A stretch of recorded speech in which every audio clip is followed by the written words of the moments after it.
the outermost electron in a metallic atom is attracted by the nucleus with almost the same force as the nuclei of other atoms, neighboring atoms in the metallic crystal attract it.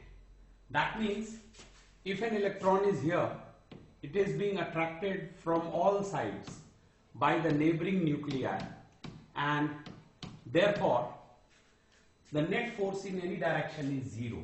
In other words, we say the electron behaves like a neutral gas molecule.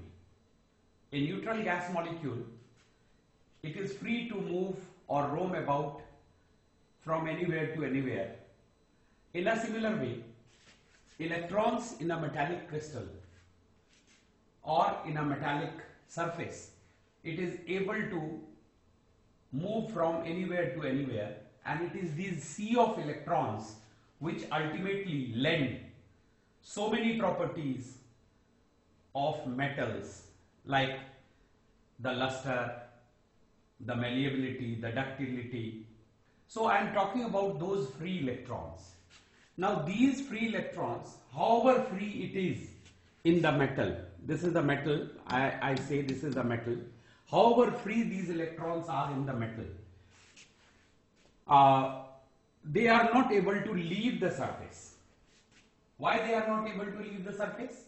Simply because suppose an electron leaves this. Now electron is negatively charged and this metal as a whole was neutral. Now a negative charge has left. That means a positive charge, a residual positive charge remains in the metal, and this residual positive charge again pulls it back. That means however free the electron is inside the metal, inside the metallic surface, it is not free enough to leave the surface and go away. Exactly in a similar way as we all are trapped in the gravity of Earth. Now, if at all we have to leave the surface of Earth and go up anywhere into the space, we need a certain minimum energy which is equal to the kinetic energy when we have a velocity equal to escape velocity. So a similar thing happens here. An electron, however free inside the metal, is not free enough to leave the surface, because the moment an electron leaves the surface of the metal, it is a residual positive charge. A positive charge is left behind. Why? That positive charge is left uncovered. A metal as a whole is neutral. So the moment the negative charge has left, a residual positive charge pulls it back. So to make the electrons leave the surface, some energy has to be supplied. If this energy is supplied in the form of heat, we call the process as thermal emission. That means we heat up the metal sufficiently that the free electron gets energy sufficient to leave the surface. Similarly, there can be field emission. We can apply an electric field of suitable magnitude so that the free electrons, they are torn apart from the metal surface. Now, if the same energy required by the electrons to leave the surface is provided by light, then we say the phenomenon is photoelectric effect. How could Einstein explain photoelectric effect? First of all, look at the setup. A vacuum tube which contains two electrodes. One of the electrode is coated with cesium. When light of certain frequency, larger than a certain minimum frequency called threshold frequency, is incident on it, electrons are emitted. Now these emitted electrons are detected by the current that is shown by this emitter. In fact, the emitted electrons, when reach the electrode, they constitute a current. Now in this setup, we can change frequency, we can change intensity of the incident light. Now, there were specific points that Einstein noted. Number one, there was no photoelectric emission below a certain minimum frequency called threshold frequency. In fact, Einstein's equation was energy of the photon which is represented by the formula h nu or hc by lambda. This energy of the photon is equal to work function of the metal plus the maximum kinetic energy or kinetic energy of the maximum energetic electron. This was Einstein's photoelectric equation. Now, as you know, work function of a metal is the minimum amount of energy of the incident photon necessary to make the emission possible. That means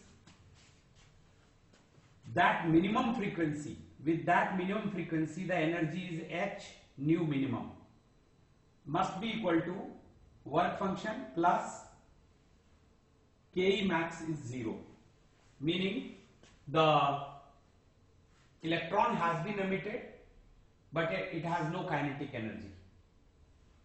It has just been emitted. So what frequency will be required? The frequency will be phi by h, and this frequency, this minimum frequency itself is called the threshold frequency. Einstein noted that whatever be the intensity of light, however intense the light was, there was not even a single electron emitted when the frequency of the light was below threshold frequency. Now, this graph was obtained from the experiment, which says that as long as the frequency of light is equal to threshold frequency or larger than that, the photoelectric current remains constant. It also tells us, this graph, that the photoelectric current does not depend on the frequency of incident light as long as the frequency is equal to or above the threshold frequency. Of course, below threshold frequency there is no emission. Now, here there was a facility to change the voltage, the applied voltage, the potential difference between the two electrodes could be changed. So it could be changed, and when the applied voltage is changed, let us say from 0 to higher values, the photoelectric current goes on increasing, but beyond a certain applied voltage, whether you increase the voltage or not, there is no change in the photoelectric current. Photoelectric current becomes maximum.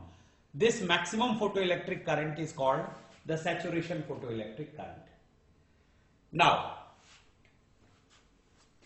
when the applied voltage was made negative, that means the polarity of this battery was reversed. So this became negative in that case. So the emitted electrons, they were facing repulsion. So in that case, when the applied voltage was made more and more negative, lesser and lesser number of electrons could reach the electrode.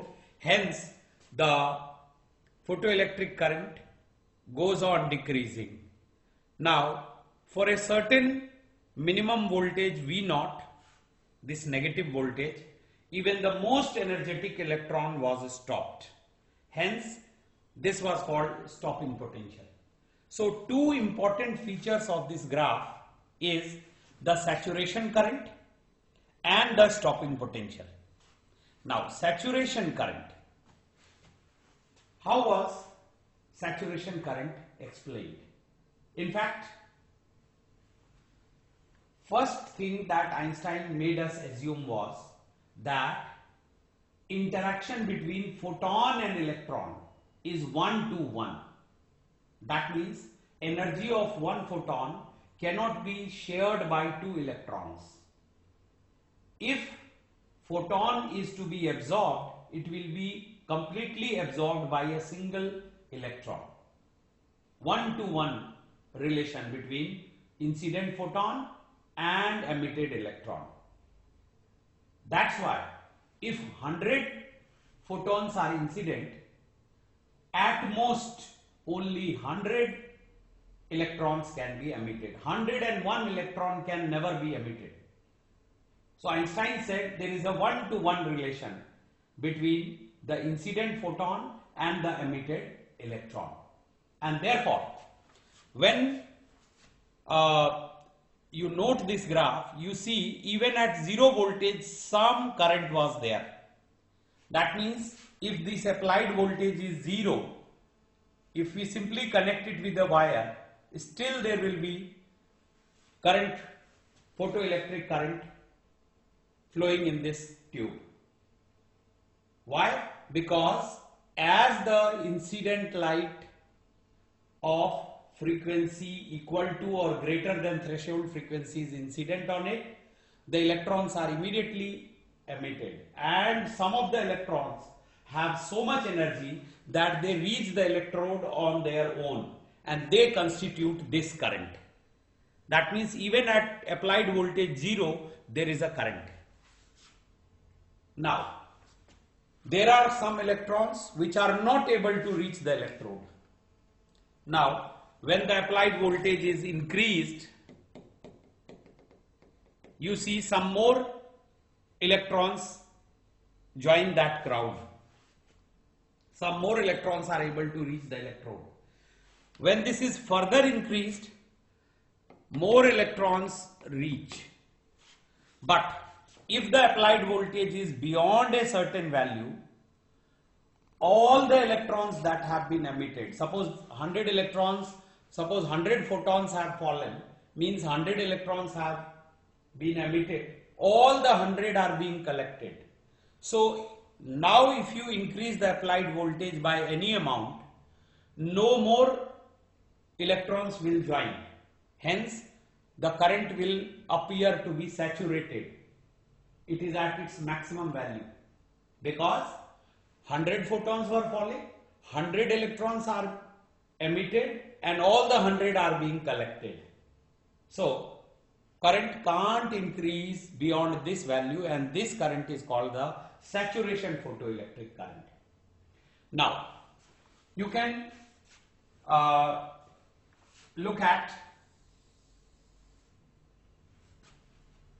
this graph, which says that if you increase the intensity of the incident light, if you increase the intensity of the incident light, only then, that means what are you increasing? According to Einstein, you are increasing the number of photons falling on it. Instead of 100, now you are making 200 photons incident on the metal. So, maximum of 200 electrons will be emitted. That means the saturation current now can have higher values. So, this was the first graph with one intensity. Now we have increased the intensity of light. So look, the saturation photocurrent has also increased. So with the increase in intensity of incident light, मतलब 100 की जगह यदि आप 200 photons metal पे डाल रहे हैं तो 200 इलेक्ट्रॉन एमिट होंगे. 200 इलेक्ट्रॉन के कॉरस्पॉन्डिंग जो करंट होगा वो 100 के मुकाबले ज्यादा होगा. So that's why with the increase in intensity of light, the saturation photoelectric current has also increased.